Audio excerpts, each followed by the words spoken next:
రానున్న రోజుల్లో ఇప్పుడు జరుగుతున్న కాబట్టి ప్రతి ఒక్కరం గ్రామంలో ప్రజల దగ్గరకు పోయి మనం ఇచ్చినటువంటి హామీలు ఇవ్వాలన్నటువంటి హామీలు చెప్తేనే మన ఓటర్లు అత్తాయి కాబట్టి ప్రతి ఒక్క కార్యకర్తకు చెప్పేది ఏంటంటే మనం చేసినటువంటి ఈ గ్యారెంటీ ఇచ్చిన గ్యారెంటీలు చెప్పుకుంటూ మరి ఎలక్షన్ తర్వాత ఇచ్చే గ్యారెంటీలు చెప్తూ మనం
కేవలం మనకు మిగిలింది 24 రోజులు మాత్రమే.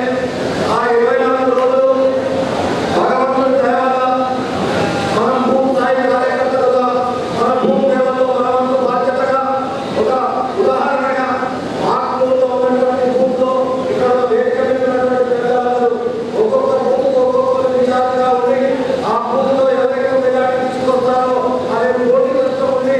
ఇప్పుడే మన మాజీ సర్పంచ్ మన ముఖ్యంగా మాట్లాడుతున్నాడు. మా నియోజకవర్గాన్ని పెద్దలు సుదర్శన్ రెడ్డి గారు దత్తత తీసుకోవాలా, ఎందుకంటే మాకు అర్థం బాగా ఉన్నాయి. ఒక పదార్థుడు చేతిలో బయటపడ్డాం, కానీ ఇదే ఉత్తముడు ఆ ఉత్తముడి నాయకత్వాన్ని మేము పనిచేస్తా ఉన్నాం. చివరన్నా మీరు తప్పకుండా పార్లమెంట్ మనవుతారు, సుదర్శన్ గారు తప్పకుండా మంత్రులు ఆర్మూరు నియోజకవర్గాన్ని తప్పకుండా తీసుకుంటారు. కానీ మనందరి బాధ్యతగా మొన్న 35,000 ఓట్లతో మైనస్తో ఉన్నాం.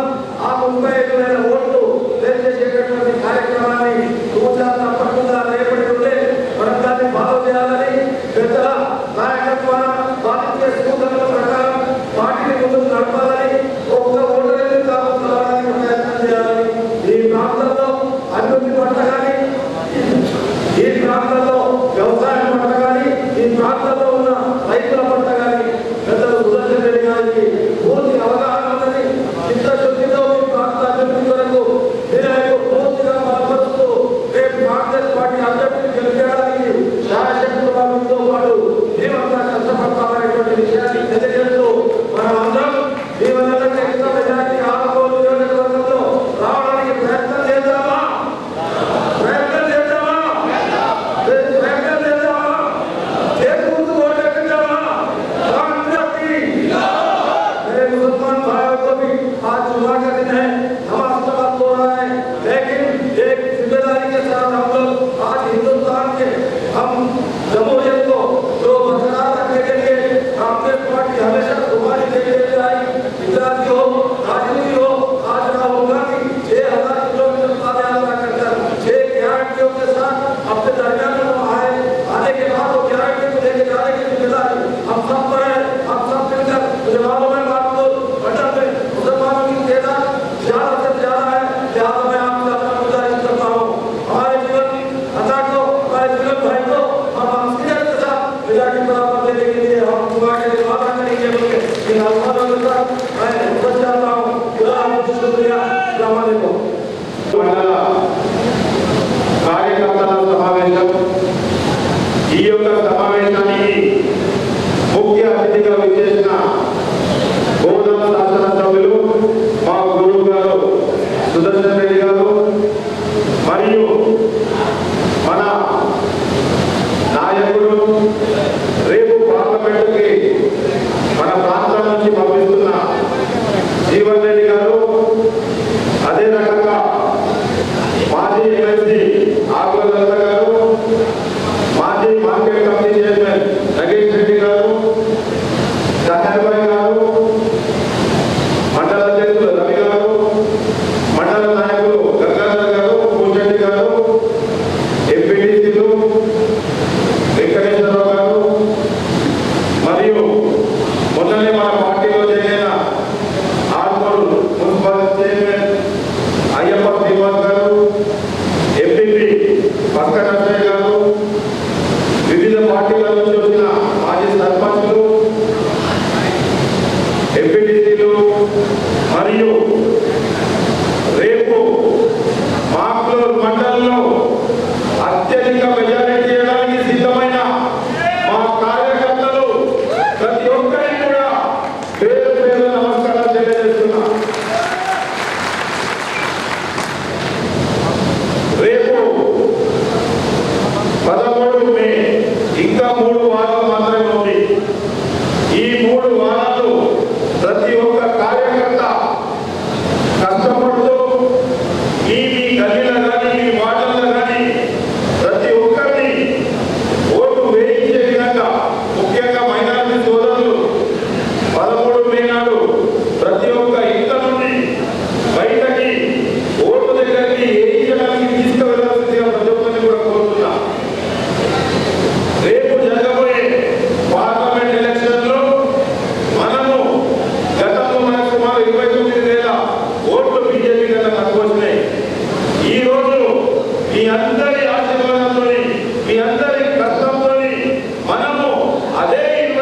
8,000 ఓట్లు మనం మెజారిటీ ఇవ్వాల్సిందిగా ప్రతి ఒక్కరిని కూడా కోరుతున్నాం. గత పార్లమెంట్ ఎలక్షన్ లో ఇదే ఆర్మూర్ నియోజకవర్గం నుంచి ఇదే అరవింద్కి 32,000 మెజారిటీ ఇచ్చినాం. కానీ ఈ అరవింద్ ఎంపీ ఇప్పటి వరకు కూడా ఈ ఆర్మూర్ ప్రాంతంలో ఎటువంటి అభివృద్ధి జరగలేదు. ఏం చేసిందంటే గత ప్రభుత్వంలో కవిత ఎంపీ ఉన్నప్పుడు ఏవైతే 3-4 రైల్వే కలవట్లు ఉన్నాయో దాని మీద చిత్తశుద్ధి తప్ప రైతుల గురించి కానీ ప్రజల గురించి కానీ ఆయన ఏవైతే వాగ్దానాలు చేసినో దేని మీద కూడా దృష్టి పెట్టలేదు. ఆయన నిజామాబాద్ లో మీటింగ్ లో చెప్పడం జరిగింది. దానికి రాజ్నాథ్ సింగ్ గారు రావడం జరిగింది. రాజ్నాథ్ సింగ్ గారు ఏం చెప్పిందంటే ఇక్కడ ప్రభుత్వంతో సంబంధం లేకుండా ఈ నిజామాబాద్ జిల్లాకి పార్లమెంట్ కి 1,00,000 డబుల్ బెడ్రూమ్ ఇల్లు ఇస్తా అని చెప్పిండు. 1,00,000 డబుల్ బెడ్రూమ్ అంటే ఒక్కొక్క నియోజకవర్గానికి 15,000 ఇళ్ళన్నా వస్తాయని చెప్పి ఆశపడ్డారు మామూలంతా. అందుకు అందరూ కూడా ఓటేసి గెలిపించారు. మార్పు ఓటేసి ఏర్పాటు చేపిస్తా అని చెప్పిండు. మార్పు కూడా లేదు. ఒక్క దగ్గర కూడా ముగ్గు పోసింది లేదు. ఈ రోజు మీకు ఆల్రెడీ మన నియోజకవర్గానికి మన ముఖ్యమంత్రి గారు 3,500 ఇళ్ళు ఆల్రెడీ శాంక్షన్ చేయడం జరిగింది. ఎలక్షన్ కాగానే ఎవరికైతే జాగాలు ఉన్నాయో ప్లాట్లు ఉన్నాయో వాళ్ళందరికీ కూడా 5 లక్షల రూపాయలు ఎలక్షన్ కాగానే మనం ఇస్తున్నామని చెప్పి సందర్భంగా తెలియజేస్తున్నాం. మనం 6 గ్యారెంటీలు ఇచ్చినాం. ఎలక్షన్ లో ఓడిపోయినా సరే గ్రామాలు తిరుగుతున్నాం. ప్రతి దగ్గరికి తిరిగి ప్రజాపాలన పాల్గొని ఎవరైతే 10 సంవత్సరాల నుంచి బాధపడుతూ వస్తుందో పెన్షన్లు లేక రేషన్ కార్డు లేక ఇల్లు లేక చాలా రకాల సమస్యలు ధరణి సమస్యలు కొని ఎన్నో ఇబ్బందులు పడుతున్నారు. వారందరికీ కూడా అప్లికేషన్ ద్వారా తీసుకొని వారికి కొంతమందికి కూడా ధరణి సమస్యలు కూడా ఆల్రెడీ తీసుకోవడం జరిగింది.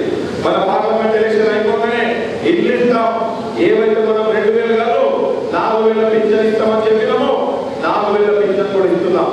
అదే రకంగా రైతులు మన బీడీ కార్మికులకి 2,000 పింఛన్ 2014 కటాఫ్ చేసారు.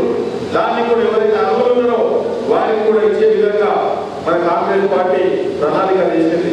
అట్లనే మన ప్రాంతం నుంచి గల్ఫ్ దేశాలకు పోయిన ఉన్నారు.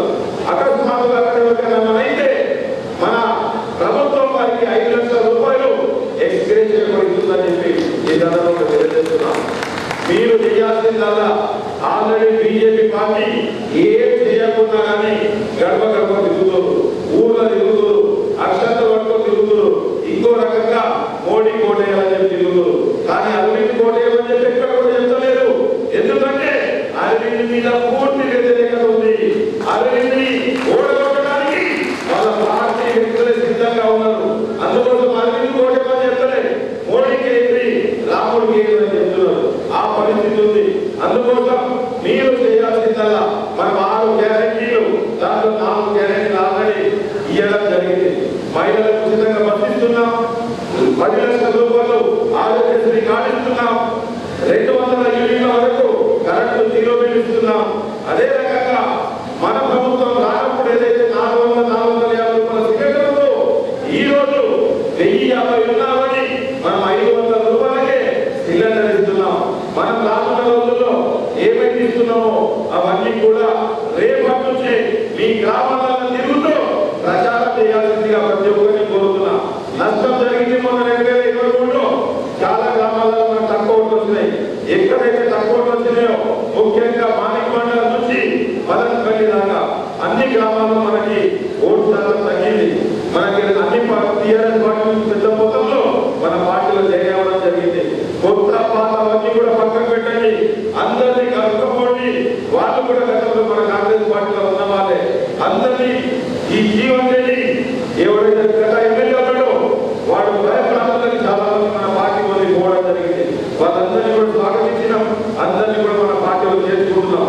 వాళ్ళందరినీ కూడా కలుపుకొని ఒక తాటి మీద ఉండి మీ బూతులలో ఉంది. మీరు రేపటి నాడు జరిగే ఎలక్షన్ లో మీరు మీ బూతులను నిలిస్తే మీరు నా దగ్గర రండి. నేను ఏ సమస్య ఉన్నా కానీ ముఖ్యమంత్రి గారి దగ్గరికి, మన ఎంపీ గారి దగ్గరికి, మన సుదర్శన్ రెడ్డి గారి దగ్గరికి తీసుకెళ్లి మన సమస్యలన్నీ కూడా తీర్చే విధంగా కార్యక్రమం తీసుకుంటా అని చెప్పి సందర్భంగా తెలియజేస్తున్నాను. వారాలు చాలా కీలకం. ఎవరు కూడా అలసిపోకండి. ఏ పార్టీలో ఉన్నా సరే ఎక్కడైతే మనకి చాలా లీడ్ తక్కువ వచ్చిందో అక్కడ కూడా శ్రద్ధ పెట్టండి. నేను కూడా పొద్దున్న 7:30కే ఎక్కడైతే మనకి గ్రామాలలో పనికి ఏమంటారు ఉపాధి హామీకి వెళ్తుందో ఉపాధి హామీ దగ్గరికి వెళ్ళి మహిళలతో అక్కడ ఉన్న వాళ్ళతో గ్రామస్తులతో మాట్లాడుతున్నాం. మీరు ఎక్కడన్నా చెప్పండి, ఎక్కడైతే మనకి తక్కువ వచ్చిందో మీరు మండల అధ్యక్షులతో కూర్చొని పని చేయండి. పొద్దున్నే వస్తా పనిచేద్దాం, మంచి మెజారిటీతోని మన జీవనాన్ని గెలిపించుకుందాం. చాలా ఉత్తముడు రైతు కుటుంబం నుంచి వచ్చిన వ్యక్తి 6 సార్లు ఎమ్మెల్యేగా గెలిచాడు, 2 సార్లు మంత్రి అయ్యాడు, ఇప్పుడు ఎమ్మెల్సీగా పదవిలో ఉన్నాడు. ఇట్లాంటి వ్యక్తిని మనము ఒకవేళ గెలిపించుకోకపోతే మనకి నష్టం జరుగుతుంది. అన్ని చెప్పండి, గ్రామాలలో తిరిగి చెప్పండి. అరవింద్ 5 సంవత్సరాల ఏం చేయలేదు, ఎటువంటి అభివృద్ధి చేయలేదు. కాంగ్రెస్ పార్టీ రేవంత్ అన్న గారి ఆధ్వర్యంలో ఎన్నో రకాల కార్యక్రమాలు చేస్తున్నామని చెప్పండి. ఎక్కడ మీ గ్రామాలలో స్కూల్ కావాలని చెప్పండి, నిధులు ఇస్తాం. మీ గ్రామాలలో ఏదైనా సమస్య ఉందో చెప్పండి, నిధులు ఇస్తాం. మీకెవరికైనా ఆరోగ్యశ్రీ ద్వారా దవాఖానకపోతే మనం ఆరోగ్యశ్రీ ద్వారా కూడా మనం వాళ్ళకి ఇప్పిద్దాం. ఎవరైనా ప్రమాదం జరిగి పెద్ద మొత్తంలో డబ్బు అవసరమైతే నిమ్స్ హాస్పిటల్ తీసుకుపోండి, దగ్గరుండి ఎల్ఓసి కూడా ఇప్పిద్దాం. కష్టపడతా మన జీవనానికి మంచి మెజారిటీ కావాలని చెప్పి ఈ సందర్భంగా తెలియజేస్తున్నా. మరొకసారి మళ్ళీ ఇలాంటి అవకాశం కాదు. మీరు కష్టపడితే రేపటి నాడు మీ గ్రామంలో మీరు సర్పంచ్ అవుతారు, మీరే ఎంపీటీసీలు అవుతారు, మీరే వార్డు మెంబర్లు అవుతారు, మీరే జెడ్పీటీసీలు అవుతారు. కష్టపడండి, మంచి మెజారిటీ ఉంది, నాయకులాగా ఎదగండి. మీకు అన్ని విధాలుగా పార్టీ మీకు అండగా ఉంటుందని చెప్పి ఈ సందర్భంగా తెలియజేస్తూ ఈ అవకాశం ఇచ్చిన మాకు మండల కాంగ్రెస్ నాయకులందరికీ కూడా ధన్యవాదాలు తెలియజేస్తున్నా. అదే రకంగా మీటింగ్ అయిపోయినాక కూడా రెగ్యులర్గా ఉంటా. మీ గ్రామం ఏదైనా సమస్య ఉన్నా కానీ ఇక్కడే మనం మాట్లాడుకున్నాం. ఏదైనా ఫోన్లు కానీ ఏదైనా చేసేది ఉన్నా కానీ చేసి మీ సమస్యని తీర్చే విధంగా కాంగ్రెస్ పార్టీ ప్రజల పక్షాన ఉంటుంది, ప్రజల కోసం పనిచేస్తుంది.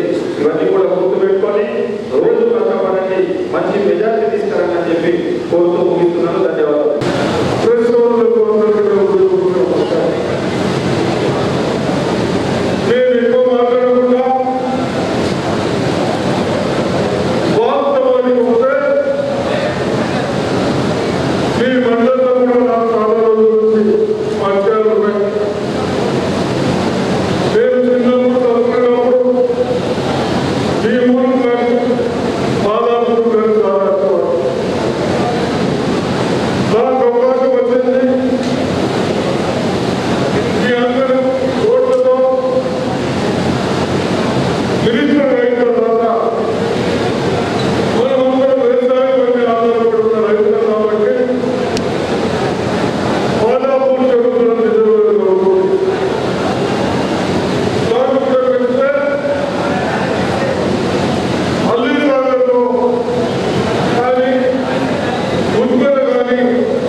ఇన్ని సీట్లు ఉన్నాయి కదా ప్రజలు అయిందా ఈ దుర్మార్గ పాలన చూసి ఇంకా నేను కూడా ఉంటానని అంటున్నా ఉన్నాం. కాబట్టి తప్పనిసరిగా ఒక ఆయన పోయాడు మోడీ గారు మన పిల్లలకు ఆశలు పెట్టి లేనిపోని ఆశలు పెట్టి చదువుకుంటున్నాం ఎందుకు చదువుకుంటున్నాం కనీసం ఉద్యోగాలు ఉంటాయి కనీసం బ్యాంకులో పనిచేస్తాం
మీరందరూ మా మీద నమ్మకం పెట్టుకొని మాకు మండల పెద్ద ప్రజానిలోని పద్ధతులుగా మీరు ఏ టీం అనుకుంటా మా దగ్గర అభివృద్ధి చేస్తామని చెప్తే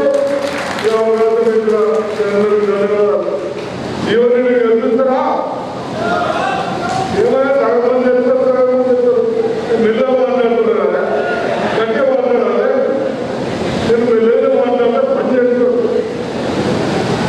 కాబట్టి తప్పనిసరిగా ఒక పెద్ద మంత్రిగా అనుకోగలడు ఆయన కూడా వ్యవసాయం చేసేవాడు అయితే అసెంబ్లీ పడతాడు లేకుంటే వ్యవసాయం చేసుకోవాలి అటు మనకు వాళ్ళు మన అన్ని కష్టాలు తెలుసు కాబట్టి తప్పనిసరిగా పెద్ద మెజారిటీ గెలుస్తారని ఆశిస్తూ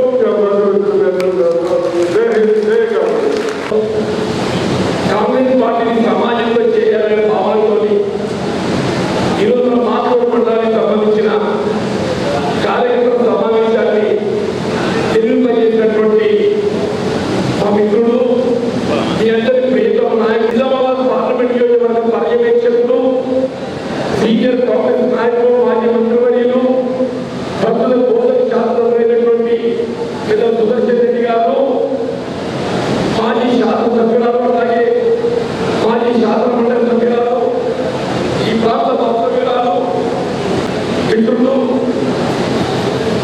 ఉర్దూ అకాడమీ అధ్యక్షుడైనటువంటి సాహెబ్ అఫ్ఘానీ గారు అట్లాగే మిత్రుడు నగీష్ రెడ్డి గారు ఆరు కొత్తగా మున్సిపల్ చైర్మన్గా బాధ్యత చేపట్టినటువంటి సోదరుడు శ్రీనివాస్ గారు నూతనంగా మన కాంగ్రెస్ పార్టీ చేరి కాంగ్రెస్ పార్టీ బలోపేతం చేస్తున్నటువంటి ఆర్మూర్ మండల పరిషత్ అధ్యక్షులు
కాంగ్రెస్